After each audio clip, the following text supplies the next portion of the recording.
In ancient Phrygia, there was the legend of a Gordian knot, a knot that was tied so complex that it was impossible to figure out how to untie it. And for years, people would approach this knot, strategizing, thinking, analyzing every little loop and curve of the knot, and yet no one, despite all of their effort, could untie it. Until Alexander the Great came into town. Alexander, of course, heard this legend and thought, how hard could it be? I'm that guy. So he comes up to the knot, looks at it momentarily, pokes and prods, but quickly went, you know what, fuck this, pulled out his sword and hacked the knot in half. More often than not, our minds are like the Gordian knot, so entangled in these loops that we just can't seem to break free from it. No matter how much we analyze it, try to think our way out of these problems, it's just a loop after loop after loop, which ultimately leads to further and further mental turmoil and ultimately our demise. I've definitely experienced things like this throughout my entire life. I developed the habit of overthinking every single social interaction I had. Oh, what emoji should I text this girl? Oh, what should I say to this guy to get him to like me so we can be friends? Or in terms of my career, making money, oh, should I make content about this? Should I make a video about this? How should I write this script? Oh, maybe I should try this instead or this instead to make money. Oh, maybe I should do this. Oftentimes we suffer more in our own heads than we do in reality. But after extensive research on how the mind works, it allowed me to create the metaphorical sword of actions that I now use to cut through that metaphorical knot, metaphorically. So here's how to end your overthinking, your self-sabotage, and finally allow you to unshackle from the chains that have been holding you in the current position you're at in life. And at the end, I'll tell you the one thing that I do every single day that eradicates my overthinking. The first thing I had to realize was I cared too much about too many things, and this led to far too many factors going on in my life to flood my brain and thus cause me to overthink about these things. And the only way you can escape this is if you filter out all of the things that you simply shouldn't care about, things that are outside of your control. This is Stoicism 101. But the easiest and most effective practice really I found to get instant clarity on this is by creating a control circle. Draw a circle, and then within that circle, draw a slightly smaller circle, and then within that circle, draw an even smaller circle. The widest ring is for things that are beyond control. The middle ring is your circle of influence, or in this case, influence. Finally, the middle circle is that of control. There are things beyond your control that you will never be able to even influence, such as things like the government, weather, death, sports, media. If you commute to work, it's traffic. And obviously, Kenny's handwriting. But there's one thing beyond all of this that even though it's completely out of our control, we can't help but overthink. And that is our past. The choices, decisions, actions, behaviors of your past self that no longer exist. They are merely memories in your mind, and no matter what you do, you will never have a time machine to go back and fix it. And then we have the circle of influence. This is things like other people's actions, people that you know at least, your reputation, your relationships, if people like you or not. And finally, the middle, the things you can completely control, such as your actions, how you spend your free time, the amount of effort you put towards your goals, the words you speak to others, your reaction to things that happen to you, the mindset you carry with you throughout the day. And the list goes on and on, but what you need to do with this circle is cross out everything except your circle of control. Because at the end of the day, the only thing you can directly control are the things within that circle, and thus it makes no sense for you to give mental real estate and anguish to anything outside of that. Next, you need to understand that the majority of your problems in life come from your thoughts, because your thoughts are what influence your actions.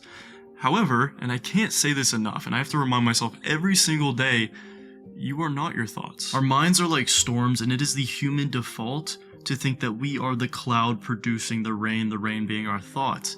But that is not reality. We are the earth that the rain is falling onto. The cloud is merely our subconscious mind, which isn't actually us, nor is it a conscious being. That's why it's called the unconscious or the subconscious, and it is a culmination of the programming you experienced in your childhood, all of the media and music you've consumed, every belief you have about yourself, whether true or not, whether positive or not. But when we start overthinking, suddenly we feel like we're having this conversation or this argument or this negotiation in our heads, but that's not actually true. We're merely looking at the rain and thinking, oh, I'm the rain. You're not the rain. Therefore, the second step to end your overthinking and all of the subconscious self-sabotage we experience in life is to break identification with thought. This is the act of stepping back and seeing thoughts for what they truly are.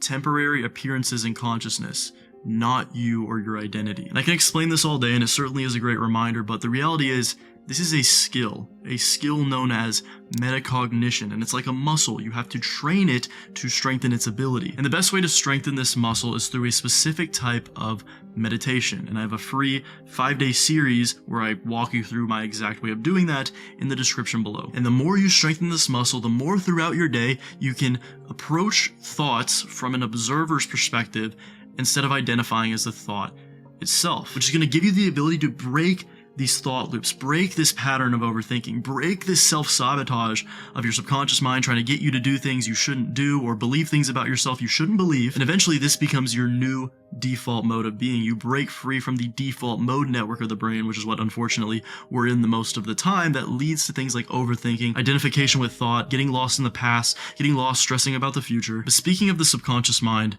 it's an unfortunate reality that we live in an age of information overload. An attention economy, where every time you open your laptop or your phone or turn on the TV, everything is prying for your attention, trying to shove countless data bits of information down your throat, metaphorically. And what this does is it clutters the mind and results in overthinking.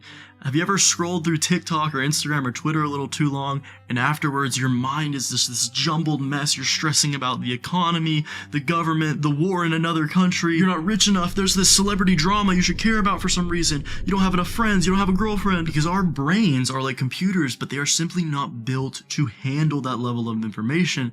Thus, consuming that amount is going to lead to malfunction. So, 1, you need to set boundaries with your phone. Monitor your screen time, give yourself certain allotted times to consume information. But 2, you need to cultivate the information you consume. Stop following all these useless creators. Stop mindlessly scrolling on the For You page, on the TikTok pages, on Instagram Explore pages. Because at the end of the day, at least 80% of the information you consume should be for a specific purpose. Now, I'm not going to say you should fully cut out entertainment completely, but it should be minimal, especially if you're not where you want to be in life yet. So those first 3 are things you can do anytime, but what about when you're overthinking? Because eventually those thoughts are going to hit you, those doubts are going to hit you, these thought loops are going to hit you, you're going to get distracted, you're going to get worried, you're going to get anxious, you're going to get depressed, yada, yada, yada.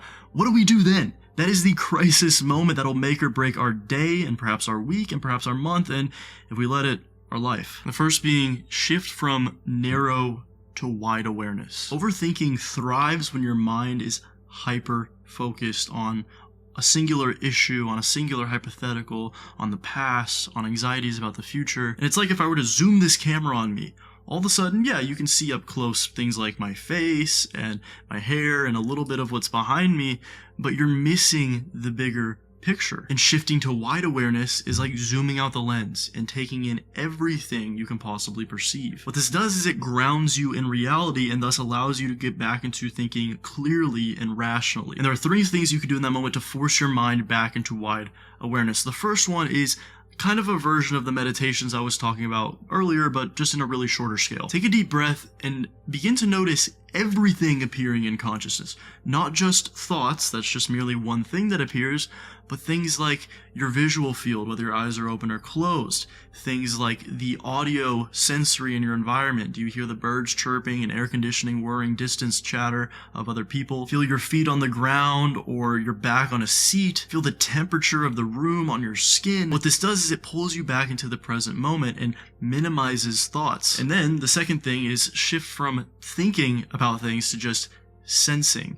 Obviously, as I just said, the physical feelings you feel, but also the emotional. Not the actual words appearing, but just the general emotion you feel in that current moment. It could be multiple. But the third is the most important, and that is zoom out on your timeline. Whatever things you're overthinking about, the problems you're facing, see it as a minor blip on the timeline that is your life. And you begin to realize, are these things I'm overthinking really going to matter in a week, in a month, in a year, in a couple of years? Am I still on the path I should be on, heading in the general direction, even if it feels like I'm facing some hurdles? And what action could I take and or am I avoiding that puts me on the path I want to be on? But this next one has saved me so much time and stress when I've been overthinking things, as well as just facing problems in my personal life and my professional life, and that is brain dumping. I'll keep it simple. Take out a piece of paper and dump all of the thoughts that you're struggling with onto it. It doesn't have to be perfect. It doesn't have to be all organized. Just dump it on there, big poo-poo style. And almost instantly you're going to notice that having to formulate these thoughts into complete sentences makes them so much more understandable, as well as it lessens the harshness of some of the thoughts, especially negative ones, that you're struggling with. And honestly, right off the bat, you may realize that, oh, some of these don't land in my control circle, therefore I shouldn't even be giving it mental energy. And what I'll then do is I'll group related thoughts and issues into different categories, and then I'll just look at it from a pulled back third-person perspective and think, what are solutions that I could try and or could do right now? The issue with overthinking, and beyond that, just thinking in general, is that it prevents us from taking action on anything we want to accomplish in life. And it is not a lack of thinking that leads to the demise, the failure, the mediocrity of 99% of people.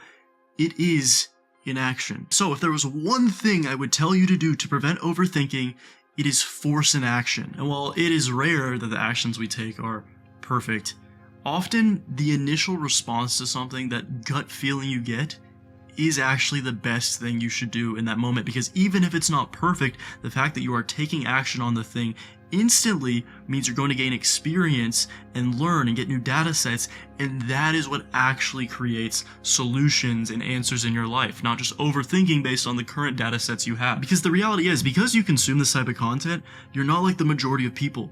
You're inherently pretty smart, and you should trust that more. Because what happens is, deep down, subconsciously, we fear the potential of failure, and thus that's what pushes us into overthinking, because deep down we know analysis leads to paralysis, and if we're paralyzed, we don't have to take the actions and fail and take the blow to our ego. But the reality is, the progress you want to make in life is going to be the result of you pushing forward and often falling forward. Don't overthink the message. Just hit send.